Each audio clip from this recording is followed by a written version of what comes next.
ఒక రాజకీయ పార్టీని నడిపేవాడికి సహనం కావాలి. ఎస్పెషల్లీ రాజకీయ పార్టీలో కీలకమైనటువంటి పాత్ర అంటే ప్రధానమంత్రి అభ్యర్థి ప్లస్ పార్టీ మొత్తం మన చేతుల్లో నడుస్తున్నప్పుడు సంయమనం, సహనం, ధైర్యం, ప్రణాళిక ఇవన్నీ ఉండాలి.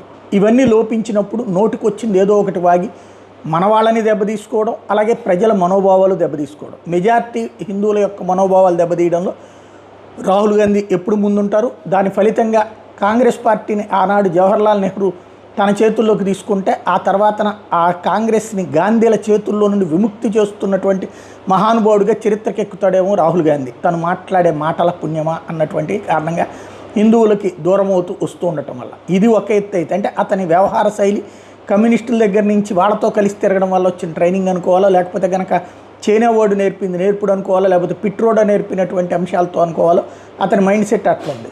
అయితే ఇంకొక కాన్సెప్ట్ ఏంటి, స్థిరత్వం లేని, నిలకడ లేని మనస్తత్వం. తనే ఇంతకుముందు నాయకత్వం వహించాలంటే ఖచ్చితంగా బాధ్యత తీసుకోవాలని ఓడిపోయినప్పుడు తనే పక్కకి వెళ్ళిపోయాడు. మళ్ళీ తీసుకుని పార్టీ అధ్యక్ష బాధ్యతలు ఏ లెక్కన తీసుకున్నాడు, అయితే పార్టీని నడిపించే బాధ్యత తనెట్ట తీసుకున్నాడు. ఇప్పుడు మళ్ళీ ఇంకో పక్కనేమో సభాపక్ష నాయకుడి బాధ్యతలు ఇప్పుడెట్ట తీసుకున్నాడు. అంటే ప్రతిపక్షపు స్థాయి వస్తే మాత్రమే తను చేస్తాడు, అంటే తనలోనే స్వార్థం ఉందన్నటువంటి విషయం బయటపడిపోయింది. ఇంకా అక్కడ ఏది త్యాగము, పోరాటము, ఫలితము ఎక్కడుంది, ఇవన్నీ ఒక ఎత్తు అయితే గుజరాత్కి పోయాడు. 30 ఏళ్ల నుంచి అక్కడ కాంగ్రెస్ పార్టీ అధికారంలోకి రావట్లేదు. కాబట్టి దానికి కారణం కాంగ్రెస్లో బీజేపీ బీ టీం వాళ్ళు ఉన్నారు, కాబట్టి మనం పోటీ చేసిన వేస్ట్ అంటూ సొంత కార్యకర్తల్ని డిమోరలైజ్ చేసే ప్రయత్నం చేశారు. మరి అదే లెక్క అయితే కనుక భారతీయ జనతా పార్టీ 27 ఏళ్ల క్రితం ఢిల్లీలో బీజేపీ గవర్నమెంట్ ఉంది, కానీ 27 ఏళ్ళుగా బీజేపీ గవర్నమెంట్ లేదు ఇప్పుడు.